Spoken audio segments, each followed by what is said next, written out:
ఇయ్యకపోతే మనసులో దుఃఖం ఉండేది, బయటికి చెప్పుకునే పరిస్థితి లేకపోయేది. దసరాకు అడిగితే ఉగాది కోదులే అనేటోళ్ళు. కానీ ఇవాళ మా అక్కలు చెప్పాలి, మీ తమ్ముడో మీ అన్న రేవంత్ రెడ్డి ముఖ్యమంత్రి అయినాక ఏ బస్సులన్నా మిమ్మల్ని ₹1 అడిగినరా అక్క? అడిగినరా? మా ఆడపిల్లలు చెప్పాలి. ₹1 టికెట్ అన్న పెట్టిరా? 8,100 కోట్ల రూపాయలు ఈ 2 ఏళ్లలో మీ బస్సు కిరాయి పైసలు ఈ ఇందిరమ్మ ప్రభుత్వం కట్టింది. ఆడబిడ్డలకు బస్సులో ఉచిత ప్రయాణం ఇచ్చినాం. బస్సులో ఉచిత ప్రయాణమే కాదు, 1000 బస్సులకు మా అక్కలు అడిసేయుతుంది, 1000 బస్సులకు మా ఆడబిడ్డలను యజమానులను చేసినాం. అదేవిధంగా సోలార్ పవర్ ప్రాజెక్టులు ఇచ్చినాం. ఇవాళ పెట్రోల్ బంకు కోసం ఇవాళ వాళ్ళకు జగా ఇచ్చినాం. సంఘాలు పెట్రోల్ బంకులు నడుపుతున్నాయి, సంఘాలు విద్యుత్ ఉత్పత్తి చేస్తున్నాయి, సంఘాలు ఆర్టీసీ బస్సులు నడుపుతున్నాయి. సంఘాలు చెయ్యని లాభసాటి వ్యాపారమే లేదు. ఈరోజు 65 లక్షల మంది ఆడబిడ్డలకు ఈరోజు ఇందిరమ్మ చీరలు ఇచ్చినాం. పండుగ పూట నాడు చీర సారె పెట్టేది తెలంగాణ సాంప్రదాయం. ఆ సాంప్రదాయాన్ని పాటించి తెలంగాణ గ్రామీణ ప్రాంతాలలో 65 లక్షల చీరలు ఇచ్చినాం. చీరలు మనం 1 కోటి ఆర్డర్ ఇస్తే ఇప్పటికి 65 లక్షలు వచ్చినాయి. అందుకే గ్రామీణ ప్రాంతాలలో ఇవ్వండి. మళ్ళీ ఎండాకాలం మార్చిలో మున్సిపాలిటీలలో మిగతా 35 లక్షలు. అందుకే ఈనాడు 1 కోటి మంది ఆడబిడ్డలకు 1 కోటి చీరలు పంచడమే కాదు, 1 కోటి మంది ఆడబిడ్డలను రాబోయే 10 ఏళ్లలో కోటీశ్వరులను చేసి నగదు మా ఆడబిడ్డల చేతుల్లో ఉంటే ఆ కుటుంబం గౌరవం ఉంటుంది, ఆ కుటుంబంలో పిల్లలు చదువుకుంటారు, ఆ ఇంటి మర్యాద నిలబడుతుంది. అందుకే ఆడబిడ్డల్ని కోటీశ్వరులను చేసే బాధ్యత మా ప్రభుత్వం తీసుకున్నది. ఆడబిడ్డలు ఆశీర్వదించారు కాబట్టే ఈరోజు రాష్ట్రం సుభిక్షంగా ఉంది. వానలు అవసరం అడిగిన దానికంటే ఎక్కువ వర్ణదేవుడు మనకు నీళ్ళు ఇచ్చాడు. 2 ఏళ్లలో ఎప్పుడైనా వర్షం ఇంతగానం చూసిర్రా? ఎక్కడ ఆడబిడ్డలు సంతోషంగా ఉంటారో అక్కడ పాడి పంటలు సమృద్ధిగా పండుతాయని పెద్దలు చెప్పారు. ఇవాళ తెలంగాణ రాష్ట్రంలో ఆడబిడ్డలు సంతోషంగా ఉన్నారు కాబట్టే మన రాష్ట్రంలో వర్షాలు సమృద్ధిగా ఉండి ఈరోజు పంటలు పండుతున్నాయి. దేశంలోనే వరి పంట మొదటి స్థానంలో తెలంగాణ రాష్ట్రం నిలబడింది. పండించిన పంట నాడు ఊరేసుకుంటే ఊరేసుకున్నట్టే ఆయన అన్నాడు. చివరి గింజ వరకు నేను కొంటాను, సన్న ఒడ్లు పండించండి, 500 బోనస్ ఇస్తాని ఇవాళ రైతులు పండించిన సన్న ఒడ్లకు ₹500 బోనస్ ఇచ్చినాం. మరి ఆ సన్న ఒడ్లు ఎక్కడికి పోయినాయి?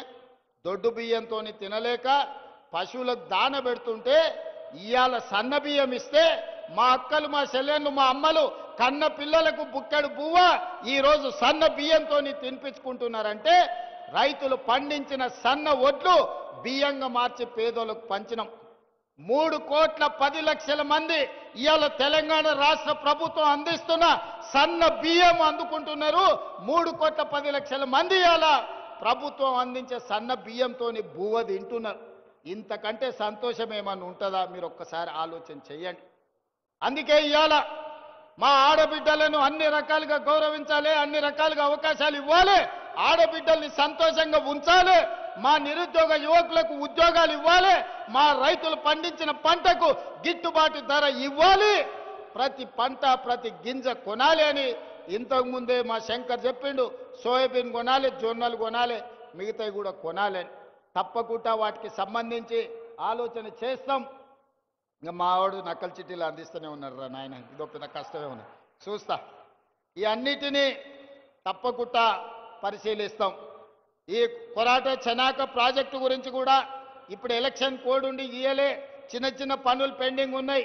తప్పకుండా తొందరలోనే ఆ ప్రాజెక్టు పనులు పూర్తి చేసి ప్రారంభించుకొని జాతికి అంకితం చేస్తాం. వీకర్ సెక్షన్స్ కు సంబంధించిన కాలనీ గురించి చెప్తా ఉన్నాడు.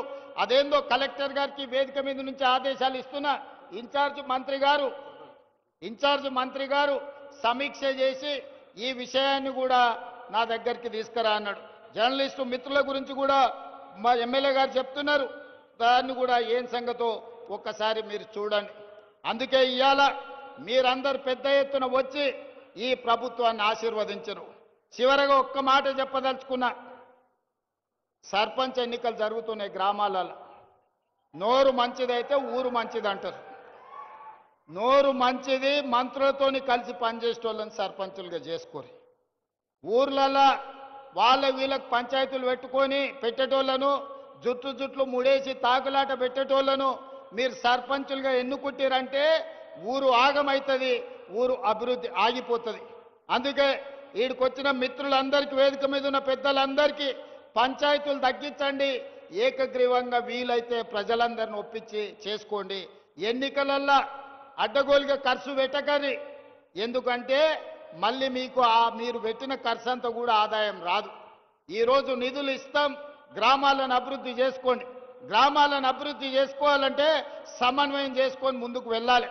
ఎట్లయితే ఈరోజు మేము కేంద్ర ప్రభుత్వం పెద్దల దగ్గరికి వెళ్ళి కూర్చొని మాట్లాడి తెచ్చుకుంటున్నామో, సర్పంచులు కూడా మంత్రుల దగ్గరకు పోయి కూర్చొని మీ గ్రామాల అభివృద్ధి కోసం నిధులు తెచ్చుకునేటోళ్ళని పెట్టండి. లేకుండా రోజు పంచాయతీ పెట్టేటోని పెడితే ఇక అది లేనిపోని తలకాయ నొప్పి అవుతుంది, ఆదిలాబాద్ అభివృద్ధి ఆగిపోతుంది. అందుకే మా అక్కలకు, మా చెల్లెళ్లకు, మా రైతులకు అందరికి ఒకటే విజ్ఞప్తి, సర్పంచ్ ఎన్నికలల్లా మంచోని ఎందుకోండి.